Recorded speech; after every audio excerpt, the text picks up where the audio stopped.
In this video we're going to look at how to define functions like the sine and the cosine and the tangent functions for angles that are more than 90 degrees, because up to now we've only been able to use SOHCAHTOA to give the sine, cosine and tangent of an angle. And when you do that, of course, within a right angled triangle, the angles are all going to be less than or equal to 90. But before we get there, we should just have a little reminder of what radian measure is and how we can convert radians into degrees and the conversion between the two things. And in this table, we have the angles in radians at the bottom, and we've just got to try and convert those into degrees up here. Now the key fact is that pi radians is the same as 180 degrees. Pi is roughly 3.14, so 3.14 radians is approximately equal to 180 degrees. Now, if you try to take pi over 6, that's just the same as doing 180 divided by 6. So pi over 6 degrees would be 30 degrees. In the same way, if you divide 180 by 4, so you could get pi over 4, 180 divided by 4 would be 45 degrees. And the same thing applies for pi over 3, should be 60 degrees. Pi over 2, 180 divided by 2 would be 90 degrees. And then we get to these kinds of things here, 2 pi over 3.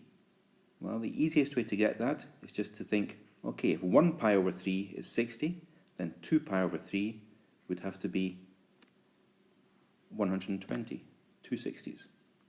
And the same thing for 3 pi over 4. You could just look at the 1 pi over 4 and just multiply the 45 degrees by 3 slices of pi if you like. So 3 times 45 would be 135, and 3 times the 90 degrees, because if we have a 3 pi over 2, we want to get not just 1 pi over 2, which is 90, but 3 of these, so 3 times 90 degrees would be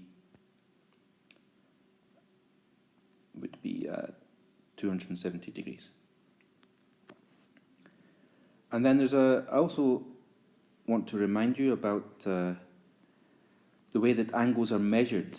Now we have a setup in trigonometry where we're going to look at something called the unit circle. And in order to look at the unit circle, we have to think in terms of the x and the y axes, like these ones here. And we have to think of this side here as being the initial side, the starting side. So everything is measured anti-clockwise, counterclockwise from there. Round in this direction is a positive direction, starting here. So if you go from here and you end up over here, we call that quadrant 1. If you go from here and you end up over here, we call that quadrant 2, quadrant 3 and quadrant 4 down here.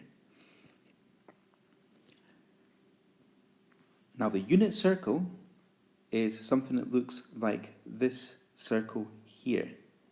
It's called the unit circle because the radius of it is equal to 1, right? 1 unit. So here's the radius here, that's 1. Radius there is 1, radius there is 1, radius there is 1. And anywhere you draw in a radius, it's going to be equal to 1. Now,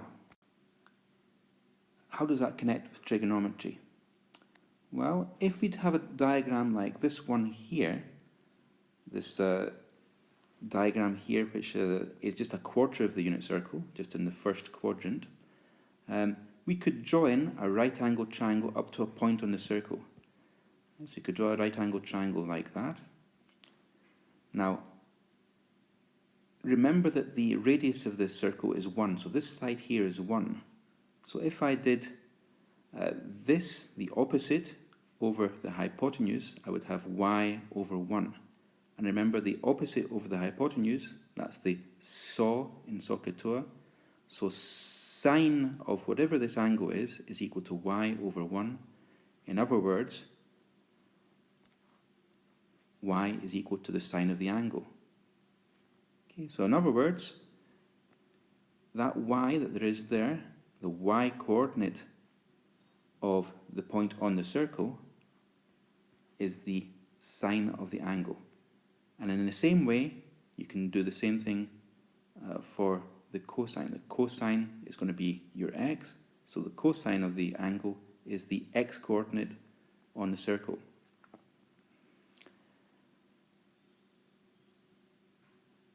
Now, there's one or a couple of what we call trigonometric identities that come out of all this.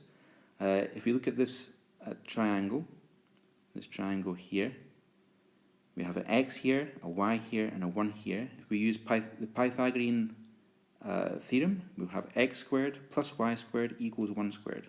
And so we have the Pythagoras here, which we can equally well now write as this thing here, because x was cosine of t, so cosine of t all squared gives you that.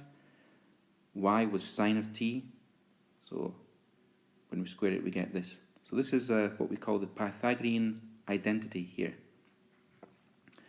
And the other thing that's very useful for us is that the tangent, if you remember, is equal to the opposite over the adjacent. So that's equal to, which can equally well be written as opposite over hypotenuse divided by adjacent over hypotenuse, and that would be sine over cosine.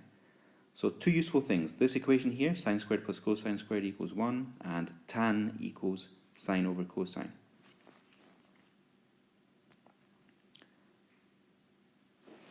Now, what we can do is extend that definition, that x is equal to the cosine and y is equal to the sine, to other places on the circle. And so, okay, if you're over here, if your angle is something quite small, like let's say 32 degrees here, 32 degrees here, then we could say that up here we're going to have the point which would be, we should have an x coordinate of cosine of 32 and a y coordinate of sine 32. And up in this first coordinate, both the x and the y coordinate are positive. So the cosine, the sine, and the tangent, which is sine over cosine, would all be positive. Now what we can do is we can imagine moving that 32 degrees, moving this point, not just there, but round to here, so it becomes bigger than 90 degrees. Let's say it might be 150 degrees. In that case, what can you say about the x coordinate and the y coordinate of this point here? Well, the x coordinate is going to be negative because we're way over here, and the y coordinate is going to be positive. So in a case like that, what we're going to have for our coordinates is going to be cosine of 150, sine of 150, but the cosine of 150 is going to be negative there because we're way over to the left, and everything to the left has a negative x coordinate. Okay, so in that second quadrant, the cosine is negative, the sine is positive, and tangent is negative. And in the same way, if we keep on going round, if we kept taking that angle all the way around to here, to I think about 200 degrees if we do that, then we'll have a point over here, the point cosine 200, sine of 200. Both the x and the y coordinates are going to be negative there, so we'll have cosine negative, sine negative, but when you do sine divided by cosine, that's a negative divided by a negative, it'll give you a positive tan. Right? It will give you a positive tan down there. And the same thing, if you kept on going, let's say you kept on going from here all the way around to here, about 320 degrees, let's say,